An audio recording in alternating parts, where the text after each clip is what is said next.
বর্তমান আমাদের দেশের আইন কানুন খুবই বাজে হয়ে গেছে, খুবই নিম্নমানের হয়ে গেছে।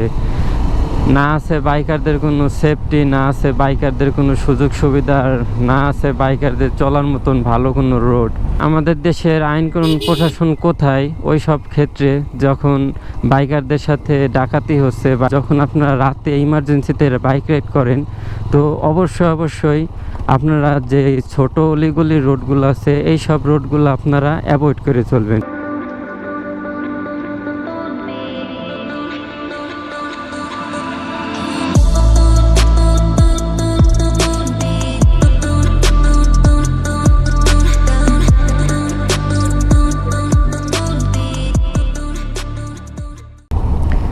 আসসালামু আলাইকুম এভরিওয়ান, আই হোপ আপনারা সবাই ভালো আছেন আর আমিও ভালো আছি।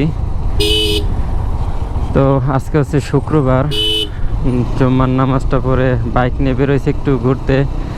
আর আজকে আপনাদের সাথে কিছু ইম্পর্টেন্ট কথা বলবো আর কি, বাইকারদের নিয়ে, বাইকারদের সতর্কতামূলক কিছু কথাবার্তা বলবো। কারণ বর্তমানে আমাদের দেশের প্রশাসনিক দিক দিয়ে যদি বলি, আমাদের দেশের আইন কানুন খুবই বাজে হয়ে গেছে, খুবই নিম্নমানের হয়ে গেছে।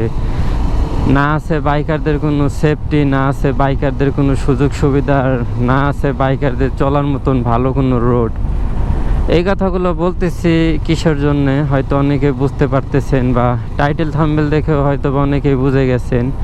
বাট আজকে আপনাদের সাথে কিছু সতর্কতামূলক কথাবার্তা বলবো। বা এই রোডঘাটে যে পরিমাণ ডাকাতি হইতেছে, বাইকারদের সাথে যে অনিয়মগুলো হইতেছে, যে ভোগান্তিতে পড়তেছে বাইকাররা, তারা এটা মানে দেখে তেমন না একটা সহ্য করা যায় না। বা যেটা তাদের সাথে হইতেছে ওইটা নিজের সাথেও হইতে পারে। সো এই কারণে আর কি কিছু সতর্কতামূলক টিপস দেব আপনাদের, যে কিভাবে আপনারা চলাফেরা করবেন বা কি সতর্কতা অবলম্বন করলে আসলে এই ডাকাতিজনিত বা এই ধরনের সিন ক্রিয়েট থেকে আপনারা একটু সেফলি থাকতে পারেন। জাস্ট এইটাই আর কি বলবো।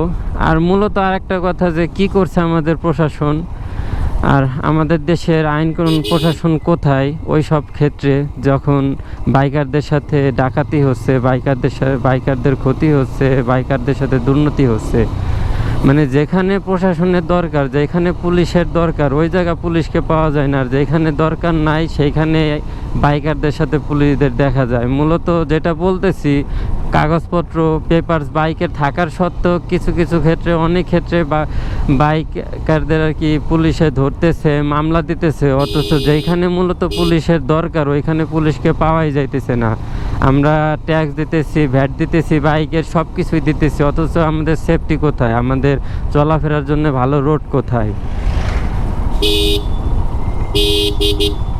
চাচা সাইডে যান। সো যেটা বলতেছিলাম, যে এখন কোথায় আমাদের প্রশাসন, যে বাইকারদের সাথে এত বড় ক্ষতি হচ্ছে বাট প্রশাসনকে দেখা যাচ্ছে না।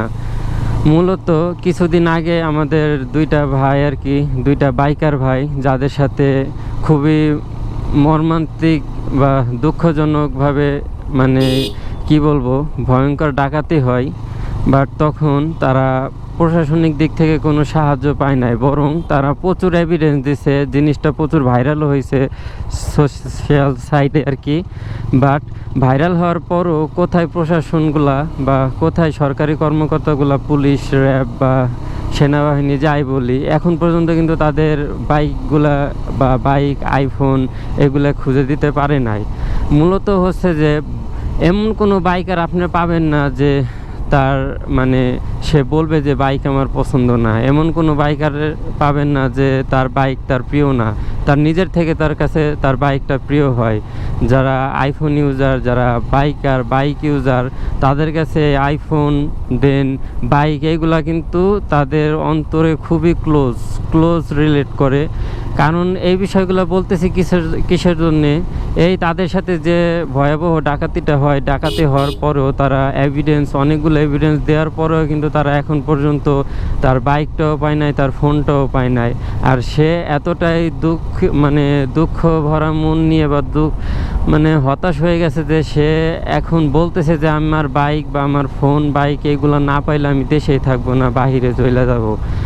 তাহলে বুঝেন যে তার বাইকটা তার কাছে কত প্রিয়। সে কিন্তু ক্ষতি হয়েছে, সেও হতাহত হয়েছে, বাট তারপরেও কিন্তু তার বাইকের চিন্তা। সে একবারও বলতেছে না আমার শারীরিক কোনো ভরণ পোষণ বা ক্ষয়ক্ষতি প্রশাসনের দিতে হবে। সে বলতেছে জাস্ট আমার বাইক আর আমার ফোনটা আমার লাগবে। কারণ অবশ্যই ভাই, প্রত্যেকটা বাইকারের কাছে তার বাইক সবচেয়ে প্রিয় থাকে, তার নিজের থেকেও প্রিয় থাকে। তো অবশ্যই এখানে প্রশাসনের কাছে সাহায্য চাওয়ার পরও 1-1.5 ঘন্টা পরে তাদের কাছে তার প্রশাসনের লোকজন আসে। বাট তারা মূলত কোথাও রোডে ঘাটে কিন্তু প্রচুর বাইক, প্রচুর মাইকো ছিল, তারপরেও কিন্তু তারা কোনো সাহায্য পায় নাই ভাই।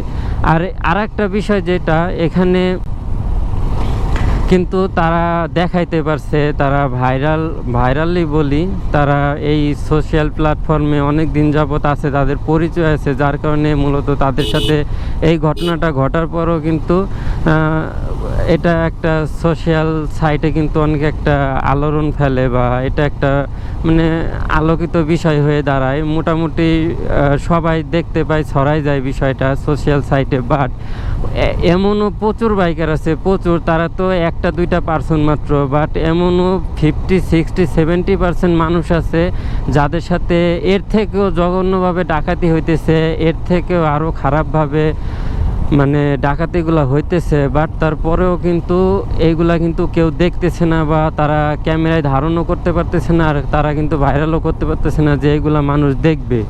তো সবাই কিন্তু এইগুলো দেখাইতে পারতেছে না। বাট এই জিনিসগুলা কিন্তু হইতেছে অনেকের সাথে প্রতিনিয়ত, প্রত্যেকটা দিন ডাকাতি হইতেছে। বাট আমরা প্রশাসনিক দিক থেকে তেমনভাবে কোনো সাহায্য কিন্তু কেউ পাইতেছি না। কেন ভাই, আমাদের সাথে এরকম কেন হবে? বাইকারদেরও তো ভাই লাইফ আছে, আর বাইকাররা যেহেতু ট্যাক্স দিয়ে সব পেপারস ওকে করে দেশে চলাফেরা করছে ভাই, তাদেরও তো একটা ফ্রিলিভাবে চলাফেরা করার তো একটা ওয়ে থাকা দরকার, বা তাদেরও তো ওই ধরনের একটা ফ্যাসিলিটি দেওয়া দরকার। অথচ ওই দিক দিয়ে কোনো সাহায্য পাইতেছে না কেউ। বাট রোডে বেরোইলে পুলিশের চিন্তায় আরও পলাই চলতে হইতেছে যে এই কারণে মামলা দেবে, বা হয়তো এই কারণে মামলা দেবে পেপার থাকার পরও। বাট এটা বিষয় না, প্রশাসনের দিকে দৃষ্টি আকর্ষণ করব যে তারা এই দিকগুলো যেন দেখে। মূলত সব জায়গায় কিন্তু ডাকাতি হয় না, অনেক এমন কিছু জায়গায় হইতেছে, এটা কিন্তু চিহ্নিত করা। বাট তাদের সাথেও সেই মিক্সার জিসান আর নিলয় ভাইয়ের সাথেও যে জায়গা মূলত এই ঘটনাটা ঘটছে, ওইখানে কিন্তু শুধু তাদের সাথেই না, প্রতিনিয়ত ওই জায়গা ডাকাতি হইতেছে। এমনকি এত মানুষের সাথে হইতেছে, তারা কিন্তু সবাই এভাবে দেখাইতেও পারতেছে না। বাট মূলত যে বিষয়টা প্রশাসন থেকে, প্রশাসনের কাজ, এটা প্রশাসনের কাজ, প্রশাসনই ভালো বুঝবে। আমরা বাইকার, আমাদের কাজ আমরাই ভালো বুঝবো। আমরা প্রশাসনদের শিখাইতে পারবো না, বাট প্রশাসন আমাদের শিখাইতে পারবে না। যেটা বলতেছি যে মূলত কিন্তু প্রশাসনের একটু সচেতন হওয়া উচিত। তারা ধরতে না পারুক, বাট তারা এমনভাবে করুক যে তারা সব জায়গায় এইভাবে আর কি তাদের যে টহলটা আর কি অল টাইম 24 ঘন্টা টহল দেখ। ভাই বাহিরের দেশে আমাদের অনেক বন্ধু বান্ধব, ভাই ব্রাদার, আত্মীয় স্বজন থাকে, তাদের থেকে আমরা প্রতিনিয়ত দেখতেছি যে ও মাই গড, রাস্তার কাজ চলতেছে। এই রাস্তাটা কমপ্লিট হলে কিন্তু সেই হবে, আশায় আছি কবে কমপ্লিট হবে। ভাই সাইডই দেয় না।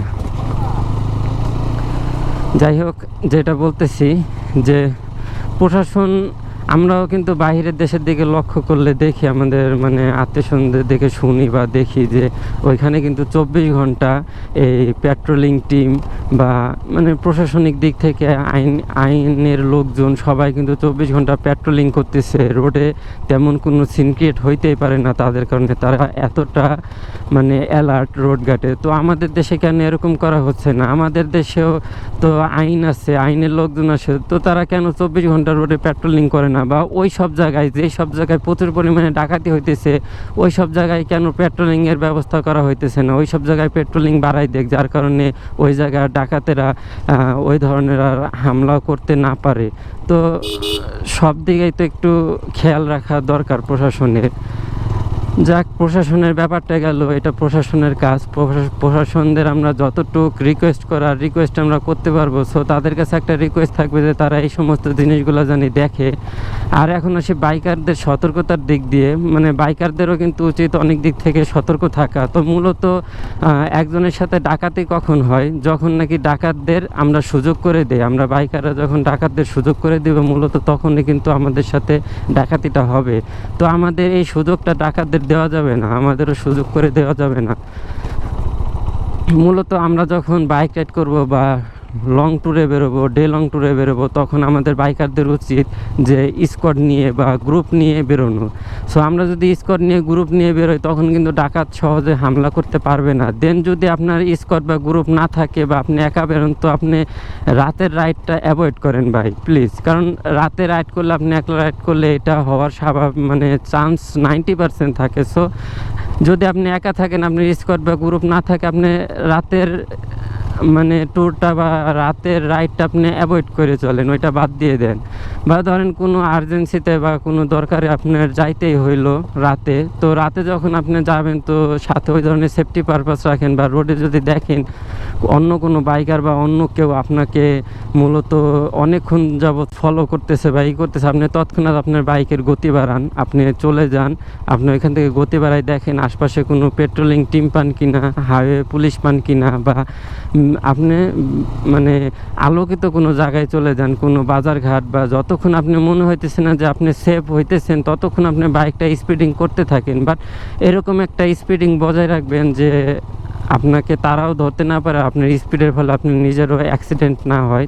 তারপরে এই ধরনের কোনো যদি মনে হয় যে আপনার পিছনে ডাকাত আছে বা আপনার কেউ ফলো করতেছে, তো চেষ্টা করবেন যে রোডে যেসব বড় বড় গাড়িগুলো আছে ওইগুলোর সাথে আপনি অ্যাটাচড হয়ে যান, বা একটা প্রাইভেট কার বা একটা বড় গাড়ির সাথে আপনি রাইড করুন, তাহলে কিন্তু আপনাকে সহজে কেউ ধরতেও পারবে না।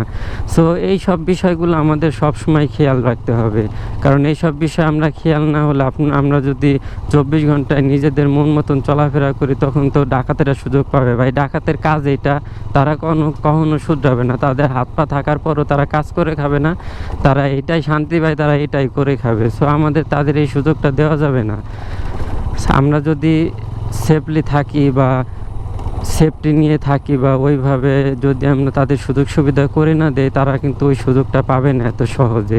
সো আমাদের নিজেদেরও সতর্ক থাকতে হবে। দেন আমাদের প্রশাসনের দিকেও একটু রিকোয়েস্ট থাকবে, তারাও যেন ওই দিকটা খেয়াল রাখে, এই বাইকারদের জন্য সুযোগ সুবিধা করে দেয় আরও, বা তারা পেট্রোলিং টিম বাড়াক, তারা তাদের মতন আরও ভালোভাবে তাদের কঠোর কাজগুলা বাড়াই দেখ, তাহলে কিন্তু বাইকাররাও সেফ আর প্রশাসনের দিক দিয়ে আর কোনো সমস্যা হবে না, বা তারাও এভাবে ডাকাতিটা কিন্তু ধীরে ধীরে কমে আসবে। যতটুকু আমি জানি ততটুকু জানানোর ট্রাই করলাম। সো আপনারা সবসময় সতর্ক থাকবেন, ভালো থাকবেন, সুস্থ থাকবেন, আর এই সমস্ত দিক বা এই সমস্ত জায়গায় অ্যাভয়েড করবেন। আর আরেকটা জিনিস যেটা আপনাদের বলা হয় নাই, যখন আপনারা রাতে ইমার্জেন্সিতে বাইক রাইড করেন তো অবশ্যই আপনারা যে ছোট অলিগলির রোডগুলো আছে এই সব রোডগুলো আপনারা অ্যাভয়েড করে চলবেন। সব সময় হাইওয়ে বেছে নেবেন, হাইওয়ে দিয়ে চেষ্টা করবেন বাইক রাইড করার।